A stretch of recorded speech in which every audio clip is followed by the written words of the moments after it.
Hey everyone, I've got another Ascendant Challenge speedrun guide for you today. This week the final Ascendant Challenge is available, so if you're watching this after October 16th, you'll have to wait a few weeks for this to come back around. This week's challenge is in the Chamber of Starlight Lost sector in Rhea Silvia, and the speedrun can be accomplished on any class. Of course, if you have the exotics that increase mobility for each class, like Stompies, Transversive Steps, Lion Rampant, use those, they will be very helpful. The reason I'm playing on my Warlock is to show you that if I can do this on this character, which is my least played and the class I'm worst at, then you should be able to do it without too much of a problem. The platforming section at the end will be a little rough for Warlock, so that is why I would recommend going with Top Tree of Dawnblade for the Icarus Dash ability, which is what I'm using in this video. Again, the actual triumph doesn't tell you the time you have to beat it by, but it seems to be somewhere between 3.5 and 4 minutes. This run you're seeing right now in the video was completed in 3 minutes and 27 seconds, so I'm not exactly sure if it's 3.5 or 4 for the time to beat. Either way, you do have to be pretty fast. I'm doing this completely solo, but the more fireteam members you bring, the easier the final boss will be. My heavy weapon of choice for this mission is the good old Sleeper, with the 2 other weapons being just random ones I had on me. You won't have to do much killing besides a few acolyte eyes that I would recommend destroying. Also, be sure to rally a public event flag before going into this. You'll want to start off the mission with full heavy ammo and full super if possible. So the best advice for this speedrun is just keep moving. There are very few instances where you want to lose your momentum. The route I recorded for this video was a little sloppy and you'll see a few mistakes, but those are going to happen.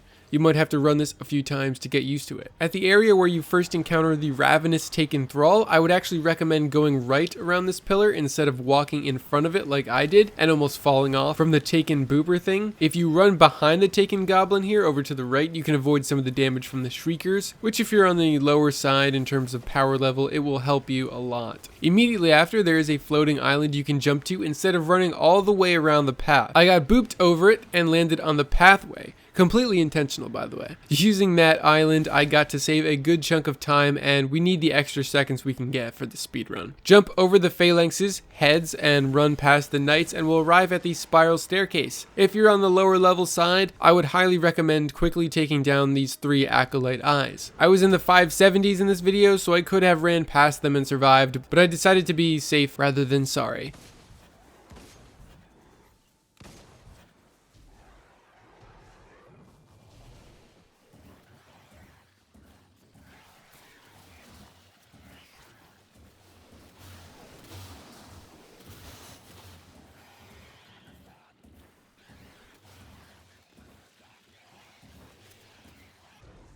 Now you can't take forever on the jumping section. You will just have to be confident in your jumps and go for it. Again, if you're on the lower side, take out the first 2 acolyte eyes because they will shred you, and then I will just run past the next 2 because they seem to be pretty inaccurate if you get ahead of them quick enough. At the platform, the first thing you want to do is focus on the Taken phalanxes. Take them out immediately, and watch out because sometimes they can spawn directly behind you, so be conscious of your radar. After they're down and you deal with the Shadow Thrall, I like to throw a grenade and then aim for the head and try to get in 3 shots before he disappears. Even when he's invisible and about to evaporate, you can actually still get a 3rd shot in. If you're lucky, sometimes you can get a precision shot too. The second time he respawns, do the same thing as we did before, get 3 shots in, try to aim for his head, and if he disappears again, a phalanx will usually spawn right behind you, so watch out for that. Try and take him out as quickly as possible and keep your eyes peeled for the other phalanx. At this point, the knight will probably start charging you, and he might even spawn right next to you, so be very aware of your surroundings. If he starts charging, try and take him out before he gets close to you. Otherwise, jump over his head and use your super or whatever you have to down him. I got extremely lucky here. I don't know how I survived, but I thought I had more sleeper ammo than I did. After killing him is when you'll get the run through the gauntlet triumph, so you'll know immediately if you had succeeded or failed. If you didn't get it, just jump out of the lost sector, and if the portal isn't there, just run out of the lost sector and then run back in to reload it. So overall, not too brutal of a time trial, but the jumping section and of course the final platform will be the hardest part. Getting a teammate or 2 to help you in the final section will alleviate a lot of the stress of completing it quickly, because the damage that even another sleeper can do is insanity.